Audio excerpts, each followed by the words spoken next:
जेजुरीच्या मूर्त्या ज्या वेळेला चोरीला गेल्या त्यामुळे सगळीकडे हाहाकार माजला। पुण्याचे कलेक्टर साहेब श्रीनिवास पाटील यांनी बघा त्यावेळेस 10 ते 12 भविष्य सांगणारी लोक आणली। त्यावेळेला बघा भविष्यकारांनी सांगितलं होतं की मूर्त्या चोरांनी चोरल्या, परंतु चोर शिवेच्या बाहेर गेले नाहीत आणि तसंच झालं बघा। एक पोलिसांची टीम हा तपास चालू केला। या पोलीस यंत्रणेमध्ये बघा पोलीस अधीक्षक विठ्ठलराव माने होते आणि त्यांनी सांगितलं हे जे चोर आहेत आम्हाला सापडले।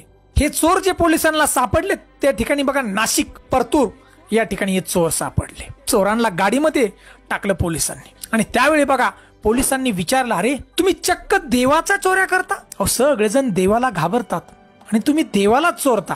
त्यावेळेला बघा चोरांनी उत्तर दिलं की आम्ही चोऱ्याच करतो आणि ह्या चोऱ्या आम्ही 20 वर्षापासून करतोय। काही ठिकाणी पकडलो, काही मूर्त्या आमच्याकडे आहेत। आणि बघा एकूण 6 चोर होते आणि त्यावेळी त्यांनी सांगितलं की एक दिवस आम्ही तिरुपती बालाजीच्या मंदिरातल्या मूर्त्या सुद्धा चोरणार। बघा एवढे चोरांचे धाडस। आणि त्यावेळेला पोलिसांनी विचारलं की तुम्ही चोऱ्या कसा करताय? त्यावेळेला बघा ह्या चोरांनी उत्तर दिलं की आमचं कुलदैवत आहे आमच्या घरात आणि त्या देवाला आम्ही प्रसाद लावतो म्हणजे कौल लावतो आणि उजवा प्रसाद दिला तरच आम्ही चोरला त्या ठिकाणी निघतो। आणि त्यांनी बघा पुढे सगळी ही स्टोरी पोलिसांना सांगायला सुरुवात केली की जेजुरीच्या मूर्त्या आम्ही कशा चोरल्या। त्यावेळेला बघा पोलिसांना सांगितलं आणि सगळ्या भविष्यकारांना सुद्धा सांगितलं होतं। बघा काही लोक भविष्यकारावर विश्वास ठेवत नाहीत, परंतु काही हुशार लोक आहेत भविष्य सांगणारी, त्या भविष्यवारांनी सुद्धा सांगितलं होतं की मूर्त्यांनी शिव सोडली नाही आणि चोर सुद्धा पळून गेले परंतु मूर्त्या घेऊन गेले नाहीत। बांधवांनो हे चोर सांगतायत की ज्या गावात आम्हाला मूर्त्या चोरायच्या त्या गावात आम्ही मुक्काम करतो आणि जोपर्यंत त्या गावातला मनुष्य मरत नाही तोपर्यंत आम्ही चोरी करत। बघा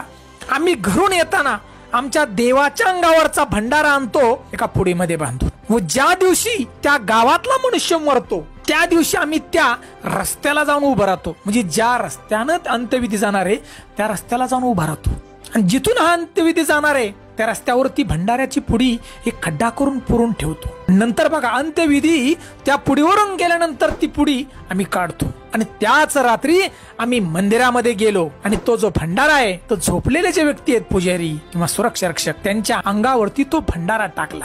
अहो त्या भंडाराची एवढी ताकद चोर सांगतायत बघा की भंडारा टाकल्यानंतर त्या व्यक्तीला जरी तोडवलं कुणी तरी कुणीही जाग होत नाही बघा। आणि असंच आम्ही केलं आणि 100 किलो वजनाच्या मूर्त्या मल्हारी मार्तंडांच्या पोत्यात टाकल्या त्या चोरानं आणि चोर घेऊन गेले बघा।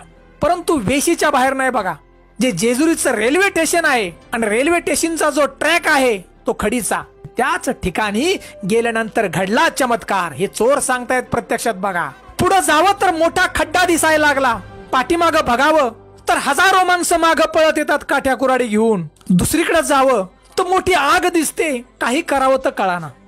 तासन तास त्या ठिकाणी गेले बघा चोरांचे। 100 किलो वजन अंगावरती, चोर पुढेही जाऊ शकत नव्हते आणि पाठीमाही जाऊ शकत नव्हते। दिवस उजडायचा टाइम झाला, पाखरांचा चिवचिवाट चालू झाला। चोरांना वाटलं आता काय करावं, आता आपण नक्कीच सापडणार। आणि त्याच ठिकाणी बघा चोरांनी खडीमध्ये मूर्त्या पुरवून ठेवल्या आणि चोर तिथून पळून गेले। असा मल्हारी मार्तंडानं केलेला चमत्कार बांधवान। नंतर बघा जे चोर जे परतून आणले होते ना नाशिकवरून त्या चोरांनी दिलेली जबानी बघा। बांधवांनो मल्हारी मार्तंड म्हणजे साक्षात शिवशंभोचा अवतार येतो।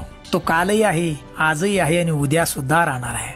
आणि बांधवांनो ही जी सगळी स्टोरी आहे ही माझ्या स्वतःच्या मनामधून मी सांगितली नाही बा किंवा कुठली गोष्ट तयार करून सांगितली नाही, तर पोलीस अधीक्षक माने साहेब यांच्या प्रवचनातून ही मी ऐकलेली बघा। आणि माने साहेब हे स्वतः साक्षीदार आहेत की ज्या चोरांना पकडलं होतं त्यांच्या तोंडातून आलेले शब्द हे माने साहेबांनी सांगितले। परंतु हा व्हिडिओ तयार करावा असं मला का वाटलं तर बांधवांनो जी लोकांच्या मनामध्ये पालचूक चुकते, काही लोक म्हणतात देव नाही, त्यांच्यासाठी हा व्हिडिओ आहे। आणि नंतर पुढे बघा त्या जे मूर्त्या जी आहेत मल्हारी मार्तंडांच्या वाजत गाजत हजारो माणसं आणि त्या मूर्त्या परत मंदिरामध्ये नेऊन स्थापित करण्यात आल्या।